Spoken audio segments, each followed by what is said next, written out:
Les vagues claquaient sur la barque et les hommes comme pour leur signifier leur hostilité. Chaque coup de rame était une torture.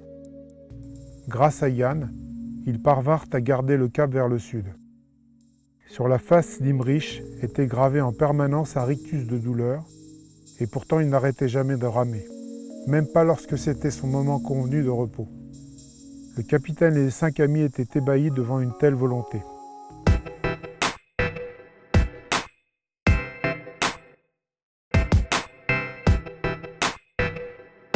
L'histoire du Krav Maga, c'est quand même assez extraordinaire. Il n'y a pas eu beaucoup de self-défense qui ont émergé à ce point ces dernières années. L'idée d'écrire un livre m'est venue par un de mes anciens élèves, qui est producteur de musique. Il est venu me voir à Trévise, à mon club, et il avait travaillé sur un texte très bien pensé, où il résumait ce qui s'était passé dans la vie d'Imi, et il m'a proposé d'écrire un roman à partir de ses écrits à lui. J'ai pris ça pas comme une punition, mais comme une obligation à ce stade de ma vie et de ma carrière de prof et de responsable de la Fédération européenne. Quelqu'un vient me proposer un tel projet et aussi bien préparé, je ne pouvais pas dire non. Ce qui était au départ une conscience professionnelle, moi je me suis très vite rendu compte qu'en fait c'était un cadeau plutôt. À partir de ce moment-là, pendant un an, presque tous les jours, à chaque fois que j'avais un petit moment libre, je me suis mis à la tâche et j'ai écrit ce bouquin. Imi, on a beaucoup utilisé son nom, mais il n'y a pas beaucoup de gens qui l'ont connu. Et il y a beaucoup de gens qui prennent la parole à sa place. Ça m'a bien plu, moi, de remettre la véritable personnalité d'Imi, puisque j'ai eu la chance de le côtoyer pendant 24 ans et d'apprendre de lui pendant 24 ans. Ça m'a bien plu de pouvoir montrer donc à un large public ses traits de caractère, sa personnalité, sa façon de voir les choses, son angle de vision très élargi. Je l'ai écrit en premier pour les pratiquants de Krav Maga, mais juste après je l'ai écrit pour les pratiquants d'arts martiaux. Et puis finalement je me suis rendu compte que je l'ai écrit pour tout le monde. Et lorsque je me suis assis pour écrire, j'ai pas eu une fraction de seconde d'hésitation, jamais. C'était en moi.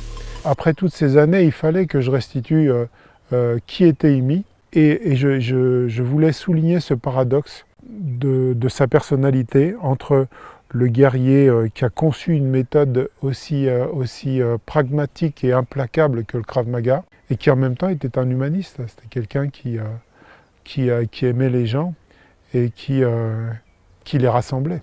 Si Imi lisait le livre, je crois qu'il serait heureux de voir quelle considération j'ai gardée pour lui. Puis moi, j'avais un père plutôt absent, et effectivement, il a remplacé symboliquement ce père-là.